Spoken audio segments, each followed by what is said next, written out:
students, welcome to the fourth video of this chapter number 14 sources of energy। इस video में हम लोग बात करने वाले हैं कुछ और एनर्जी सोर्स की, और वो है बायोमास एनर्जी सोर्स। इससे पहले वाले दो वीडियोस में हम लोगों ने फॉसिल फ्यूल्स की बात की है, जिसमें कोल, पेट्रोलियम वगैरह आता है। वो बहुत सालों के बाद प्रोसेसिंग के बाद वो ज़मीन के अंदर, समंदर के अंदर मिलता है।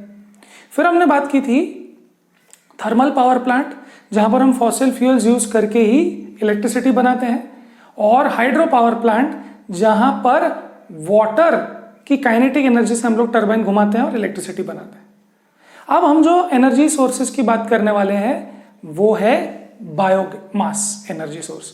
बायोमास में बायो का मतलब है लाइफ फॉर्म्स। तो ये जो एनर्जी सोर्सेज हैं वो हमको लाइफ फॉर्म से मिलेंगे। लाइफ फॉर्म से कैसे मिलेंगे? तो आपको तो पता है कि वुड हम लोग ने यूज करने की बात की है, तो वुड जो है वो लाइफ सोर्स से आया है। If you cut a tree, get the wood and burn it, so you will get energy. So yes, that is a part of biomass energy. Bio मतलब लाइफ, और उससे आने वाली एनर्जी तो प्लांट सोर्स है ये। Now is it kind of replenishable? Is it kind of renewable? Yes. अगर आप ट्रीज को प्लांट करते रहो और फिर वो प्रोडक्ट को यूज करते रहो तो कंटिन्यूस सप्लाई ऑफ वुड आपको हो सकता है, right? You plant more than you need, और एटलीस्ट इक्वल। प्रॉब्लम ये हो जाता है कभी कि आप प्लांट कम करते हो और यूज ज्यादा करते हो, तो ऐसा होगा तो डिफॉरेस्टेशन का इफेक्ट भी बहुत बुरा हो सकता है। Another biomass energy source is cow dung और बफेलो डंग। सो उन लोगों का जो एक्सक्रीटा होता है, वो एक्सक्रीटा को भी आप यूज कर सकते हो to let's say for warmth, for cooking food, for maybe some other purposes. तो आप इसको जला के, काउडंग को बर्न करके भी आप एनर्जी सोर्स जैसे यूज कर सकते हो इसको। So yes, it's an animal source and that also is a steady source of energy. अगर आप आपके पास कुछ कैटल है और उनका रेगुलर सप्लाई आता रहेगा, because they are living beings, so they are living, they will have cow dung, they will have dung, and then uske baad when they die, but the population will keep on replenishing. So this supply is also steady in that way. But there is one problem. The problem is that these fuels do not have high calorific value. matlab they do not give much energy when you burn them, plus smoke भी बहुत ज्यादा हो जाता है कभी कभी। So these are the problems. So ये problems को ओवरकम करने के लिए we use some technological advancements जिसकी वजह से इनकी एफिशिएंसी बढ़ जाती है। तो कैसे बढ़ाएंगे एफिशिएंसी? फॉर एग्जाम्पल, हम लोग वुड को लिमिटेड सप्लाई ऑफ ऑक्सीजन में जब बर्न करते हैं, देखो खुले में अगर बर्न करोगे तो ऑक्सीजन बहुत है, बट अगर आप लिमिटेड सप्लाई में एक बंद जैसी जगह में, जहां पर एक छोटा सा ओपनिंग है, अगर आप बंद जैसी जगह में आप वुड को ले जाके बर्न करोगे तो लिमिटेड सप्लाई ऑफ ऑक्सीजन होगा, ऑक्सीजन कम आएगा वहां पे, बिकॉज वहां पर ओपनिंग ज्यादा नहीं है। सो लिमिटेड सप्लाई ऑफ ऑक्सीजन में जब आप वुड को बर्न करते हो तो वो काला काला सा हो जाता है और उसको बोलते हैं चारकोल। अब वो कैसे बन गया? The water and other volatile substances वो उसमें से निकल गए। तो अगर वो चीज उसमें से निकल गई तो अब वो जो फ्यूल है उसको बोलते हैं charcoal, and that has 3 characteristics. पहला, it burns without flames. Wood में तो बर्न करते हो तो बहुत फ्लेम्स आती है, पर इसमें फ्लेम्स नहीं आती। Comparatively smokeless. वुड को बर्न करते हो तो स्मोक बहुत होता है, बट इसमें अभी स्मोक कम हो चुका है, बहुत कम हो चुका है। So it's good. And heat generation efficiency भी बढ़ चुकी है इसकी। हीट जनरेशन एफिशिएंसी मतलब अभी उतने ही मास में ज्यादा एनर्जी, मेरी हीट ज्यादा उसमें से आएगी। So it's good for me. तो अगर ये एक प्रोसेस कर लेते हैं और फिर let's say it's an industrial process, तो हम वुड वहां पे लेके गए, वहां पर हमने उसका चारकोल बनाया और फिर घरों में भेजा।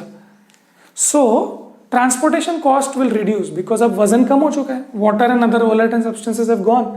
सो अब वो ज्यादा लेट्स से ज्यादा ट्रांसपोर्ट में एफिशिएंसी बढ़ गई उसके। अभी मुझे बहुत ज्यादा वजन नहीं ले जाना पड़ेगा, जिसमें पानी भी है, राइट? तो अभी कम वजन लेके जाऊंगा मैं, घरों में फ्लेम नहीं होगी तो अच्छा भी है, और स्मोकलेस भी है तो घरों में यूज करने के लिए अच्छा है। सो ये चीज आप टेक्नोलॉजिकल एडवांसमेंट करके आपने सोचा, क्योंकि घरों में आप वुड यूज कर सकते हो क्या, घरों में काउ डंग बाहर यूज करना पड़ता है, बट घर के अंदर अगर आप इसको यूज करना चाहो तो इसकी एफिशिएंसी बेटर है। घर में वुड यूज करने से आप घर में चारकोल यूज करोगे तो वो बेटर हो, राइट। अब हम लोग एक और टेक्नोलॉजिकल एडवांसमेंट की बात करेंगे जहां पर हम बायोमास ही यूज करेंगे, और उसको बोलते हैं बायोगैस। सो अभी हम नेक्स्ट स्लाइड में बायोगैस प्लांट कैसे काम करता है और वो बायोगैस में क्या है जिससे वो एक अच्छा फ्यूल है, और वो प्लांट कैसे काम करता है, वो सब हम देखने वाले हैं नेक्स्ट स्लाइड में। तो मैं इसको हटा देता हूं, चलो मिलते हैं next slide. Now let's talk about a very popular source of biomass energy, that is biogas. So as you can see the two words bio is from life or living things, and gas is the gas which is produced after decomposition of those living things like leaves, maybe cow dung. So हमने cow dung, wood वगैरह use तो किया है, पर हमने देखा था कि वो वैसे की वैसे डायरेक्ट यूज करना ये हमारे लिए एफिशिएंट नहीं है। तो टेक्नोलॉजिकल एडवांसमेंट से हमने चारकोल का आइडिया निकाला। उसी तरीके से बायोगैस का भी एक आइडिया है, जो आप काउ डंग डायरेक्ट यूज नहीं करते, काउ डंग को आप इस प्रोसेस से लेके जाते हो, और भी और चीज होती है वेस्ट प्रोडक्ट जो आप इसमें से लेके जाओगे, तो आपको एक फ्यूल का सोर्स मिलेगा जिसको बोलते हैं बायोगैस। तो देखो क्या मिलता है, कैसे मिलता है। तो biogas is produce by decomposition. किसका? Cow dung, sewage, vegetable waste. घर में जो आपके वेजिटेबल वेस्ट निकलते हैं, है ना, सब्जी के छिलके निकलते हैं, केले के छिलके निकलते हैं, उसी तरीके से काउ डंग होता है, सीवेज होता है, सीवेज वेस्ट जो होता है आपके घरों में से जो सीवेज जाता है फिर वो नदियों में छोड़ देता है। बट अगर आप इस सब चीजों को कलेक्ट करो, जैसे सीवेज में आपका वेस्ट है और काउ डंग काउ का वेस्ट है, तो ये सारे जो वेस्ट है या वेजिटेबल वेस्ट, ये जो हम जिसको वेस्ट समझ रहे हैं, इसको हम एक जगह जमा करेंगे, और इसको जब डीकॉम्पोजिशन होगा इसका, तब इसमें से जो गैसेस रिलीज होगी वो रिएक्शन के बाद, उसको हम लोग बोलेंगे biogas. And you won't believe that this gas is extremely useful. So जिसको हम लोग वेस्ट बोल रहे थे, वो वेस्ट से हमको बहुत सारी चीजें मिलने वाली है। सो यू विल रियलाइज जो सीवेज होता है वो सीवेज को नदी में छोड़ देते हैं and just it goes out without doing something out of it. It's like हमने पूरा यूज ही नहीं किया उसका, हमने वेस्ट में डाल दिया उसको। So let's find out how this thing works. तो ये जो प्रोसेसिंग है, ओके, ये एक बायोगैस प्लांट में होती है। तो बायोगैस प्लांट मतलब एक प्लांट मतलब इट्स लाइक अ स्ट्रक्चर जहां पर हम ये सब चीजें प्रोसेसिंग करते हैं। ओके, तो आपको बाजू में मैं डायग्राम दिखाते रहूंगा, वो डायग्राम को रेफर करते हुए आप समझ सकते हो। सो ये biogas plant is a dome like structure, it's a dome like structure. तो आप एक पानी की टंकी वगैरह भी हो सकती है, वैसे भी बना सकते हो प्लास्टिक का, या फिर आप ब्रिक से भी बना सकते हो, जैसे भी आपको बनाना है। Biogas plant is a dome like structure built with bricks. तो अगर आप परमानेंट जैसा बनाना चाहते हो, लार्ज स्केल बनाना चाहते हो, तो ऑब्वियसली ब्रिक्स के साथ बनाते हो, जमीन में खड्डा करके बनाते हो। A slurry of cow dung and water. तो ये स्लरी क्या है? तो स्लरी जो है ना, it's a mixture. Okay, so cow dung को आप लेते हो 1 और वाटर को भी लेते हो 1:1। तो जैसे कि काउ डंग अगर 20 किलो है तो वाटर भी आप 20 लीटर या 20 किलो लेंगे। सो ये जो स्लरी बनेगी आप, ये जो एक फ्लो होने वाला जो एक पेस्ट जैसा बनेगा, वो स्लरी को आप मिक्सिंग टैंक में बनाते हो। तो आपको ऊपर एक मिक्सिंग टैंक दिख रहा होगा, तो स्टार्टिंग प्रोसेस लेफ्ट साइड में। सो वो मिक्सिंग टैंक में आप उसको मिक्स करते हो और फिर वो डाइजेस्टर में पाइप के थ्रू जाता है। दिख रहा है आपको? डाइजेस्टर में पाइप के थ्रू जाएगा। अभी जो डाइजेस्टर है ये सील्ड चेंबर है। सील्ड चेंबर क्यों? क्योंकि हमने ये वाली बात देखनी चाहिए थी कि ये जो डीकॉम्पोजिशन है ये in the absence of oxygen होना चाहिए, ऑक्सीजन नहीं होना चाहिए, खुले में नहीं होना चाहिए। अगर खुले में होगा तो ये चीज नहीं हो पाएगी। ओके, सो इसको हम लोग सील्ड चेंबर में रखते हैं। याद रखना, digester is a sealed chamber, जहां पर ऑक्सीजन की एंट्री अलाउड नहीं है। तो जहां पर ऑक्सीजन नहीं है वहां पर कौन से माइक्रो ऑर्गेनिजम्स काम करते हैं? तो आपको पता है उसको बोलते हैं एनएरोबिक। एरोबिक मतलब विद ऑक्सीजन, एनएरोबिक मतलब without oxygen. So without oxygen जीने वाले माइक्रो ऑर्गेनिजम्स जो ऑलरेडी वो वेस्ट में होंगे, वो माइक्रो ऑर्गेनिजम्स, ये स्लरी जो आपने दिया है ना, ये स्लरी दिया है, उसके साथ वेजिटेबल वेस्ट दिया हुआ है, उसके साथ कुछ क्रॉप के आपने हार्वेस्टिंग किया होगा तो कुछ वेस्टेज निकला होगा वो दिया है, जो भी बायोमास है जो आपने डाइजेस्टर में डाला है, वहां पर जो माइक्रो ऑर्गेनिजम्स है अंदर, वो माइक्रो ऑर्गेनिजम्स वो स्लरी को या जो भी आपने दिया है उसको ब्रेक डाउन करेंगे। It is food for them, they are not making anything useful for us. वो अपना काम कर रहे हैं। वो अपना क्या काम कर रहे हैं? वो उनके लिए फूड है, वो उसको ब्रेक डाउन करेंगे और कुछ वेस्ट मटेरियल छोड़ देंगे। तो ये बहुत दिन तक ये प्रोसेस होने के बाद वो जनरेट करते हैं ये चीजें जो उनके लिए काम की नहीं है। Methane, carbon dioxide, hydrogen, hydrogen sulphide, ये सारी गैसेस जो है ये वो प्रोड्यूस करते हैं और वो वेस्ट है उनके लिए। समझो, काऊ के लिए काउडंग वेस्ट, हमारे लिए सीवेज में चला जाता है वो वाला वेस्ट, वेजिटेबल का छिलका निकल गया वो वेस्ट, या फिर क्रॉप्स के जो क्रॉप हार्वेस्ट करने का जो वेस्टेज हुआ वो, सो हमारे लिए वेस्ट है वो। अब हम उसको ना खा सकते हैं ना हम उसको कुछ दूसरा कर सकते हैं। It's all waste for us. Now ये हमारा वेस्ट हम किसी और को देते हैं। फूड चेन पढ़ा है आपने, या फिर आप नेक्स्ट लेक्चर में, नेक्स्ट चैप्टर में पढ़ोगे food cycle. So it's like हमारा काम हो गया, वो हमने वेस्ट हटा दिया, अब वो दूसरे का काम होगा, दूसरे का फूड होगा, फिर वो निकालेंगे, फिर वो कहीं और काम आएगा। It is all recyclable. तो एनारोबिक माइक्रो ऑर्गेनिज्म से हमारा वेस्ट, लिविंग ऑर्गेनिजम्स का वेस्ट लिया और फिर उसने उसको एज अ फूड यूज किया, फिर जो उसका वेस्ट है वो हम लोग यूज करेंगे। फिर से तो स्लरी बनाया हमने काउडंग और वाटर का, उसमें सारा वेस्ट डाल दिया और डाइजेस्टर में चला गया।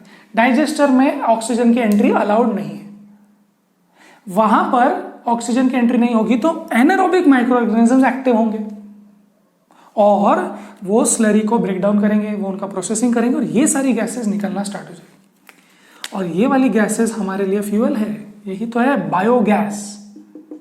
बायो क्यों? क्योंकि लाइफ से आया है, इन लोगों ने बनाया। और गैस क्यों? क्योंकि ये सब गैसियस फॉर्म में है। तो ये जो गैस, बायोगैस है, ये सब मिक्सचर है, ये हमारे लिए फ्यूल का काम करता है और ये बहुत यूजफुल है। तो इसके क्या एडवांटेजेस हैं वो हम यहाँ पर लिस्ट कर रहे हैं। क्या क्या एडवांटेजेस हैं? ये जो मिक्सचर है इसमें 75% मीथेन है। तो बोलेंगे सर मीथेन तो ग्रीन हाउस गैस है, उससे ग्लोबल वार्मिंग होता है।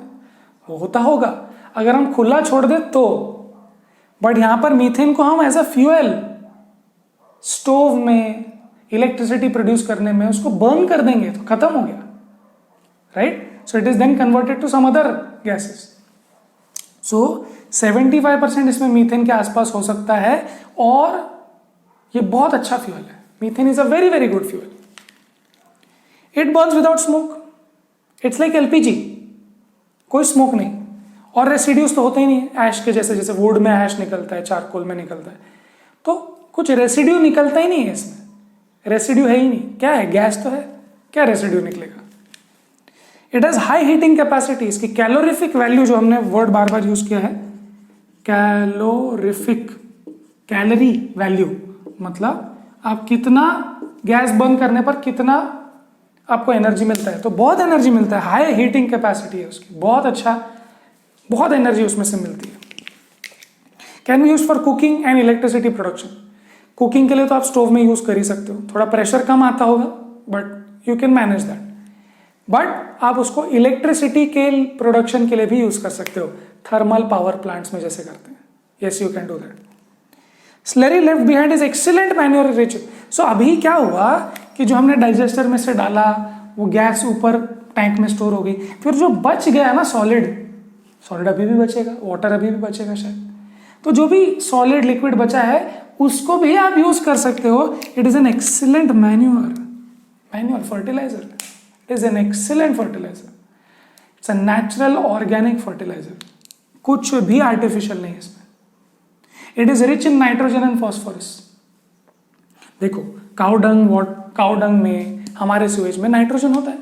हम जब एक्सक्रीटा जब हमारा निकलता है तो उसमें यूरिया होता है, अमोनिया होता है, नाइट्रोजनस कंपाउंड्स होता है, फॉस्फोरस भी होता है। तो वो जो वेस्ट अगर हम समहाउ सॉइल में डाल दें, that will be used by plants. तो आप देख रहे हो सॉलिड्स जो बच जाते हैं, solids liquids, that can be used as manure, और जो गैस है that is used as fuel. It's an excellent waste disposal system. Just imagine cow dung, हमारा वेस्ट, वेजिटेबल वेस्ट, इतना सारा वेस्ट हम लोग कहाँ डालते हैं? ऐसे ही छोड़ देते हैं, और फिर माइक्रो ऑर्गेनिजम्स उस पर काम करते, फिर वो मीथेन ऐसे खुले में जाता। बट अभी वो मीथेन को हमने कैप्चर किया, हमने जो वेस्ट प्रोडक्ट्स है उसको भी कैप्चर किया और पूरा यूज कर लिया। It's an excellent idea for waste disposal. तो वेस्ट डिस्पोजल तो हो ही रहा है, इसके जो प्रोडक्ट्स है वो भी बेहद यूजफुल है। So it's like a win win situation, everybody wins. Anaerobic microorganisms are happy, we are happy that we are getting that gas and using it, we are happy that वो जो waste बच गया, उन्होंने जो waste छोड़ दिया, जो चीजें उन्होंने भी छोड़ दी, वो भी हम मैन्योर के जैसे यूज करेंगे, फिर वो प्लांट्स यूज करेंगे। It's an excellent method of using everything end of course it's a renewable source of energy. Why? Because जो भी इसमें काउडंग यूज हो रहा है या फिर हमने क्या यूज किया था, वेजिटेबल वेस्ट यूज किया था, ये सब चीजें रिसाइक्लेबल रिन्यूएबल है। व्हाई? बिकॉज जो मैन्योर हमने सॉइल में डाला, सॉइल में प्लांट्स ग्रो हुए, प्लांट्स ग्रो हुए तो वेजिटेबल आया, वेजिटेबल आया तो वेस्ट आया, वेस्ट आया तो फिर से बायोगैस प्लांट को दिया, and it goes on and on and on. इसमें कोई आर्टिफिशियल केमिकल्स नहीं है, no plastic, no CFCs, no harmful stuff. It's an excellent source of energy, it's an excellent source of manure, and it's an excellent waste disposal system. Right? Great. Now we will look at exercise question number 5, and that will be the end of our video. It says compare and contrast biomass and hydroelectricity as source of energy. Compare and contrast. So hydroelectric source of energy हमने पिछले video में किया है, तो अगर आपने वो video नहीं देखा है तो आप वो देख सकते हैं। Hydroelectric source of energy is a renewable source of energy. Yes, it does not involve any chemical reaction. वहां पर flowing water की energy use करते हैं टर्बाइन घुमाने के लिए. So it's an electric, electricity production वाला energy. इसमें you use waste of life, bio का waste आप use करते हो जो आपके लिए waste है, but then you use it in an anaerobic chamber. And then वहां से ये gases produce होते हैं, then you can use it for all this. So both are renewable. That's a common thing. वहां पर कोई chemical reaction नहीं हो रहा है, kinetic energy use हो रही है, यहाँ chemical energy use हो रही है. And maybe let's see if I'm missing anything. Yes, यही बात है. ये waste से harness करते हैं, वो water की energy से harness करते हैं. Right? So these are the differences and things which you can write in the exam. Right? Great. So let's close this video here. Next video में हम लोग बात करने वाले हैं एक और टेक्नोलॉजिकल एडवांसमेंट की, जो है विंड एनर्जी के लिए, right? So we will meet you in that video. Till then पढ़ाई करते रहें.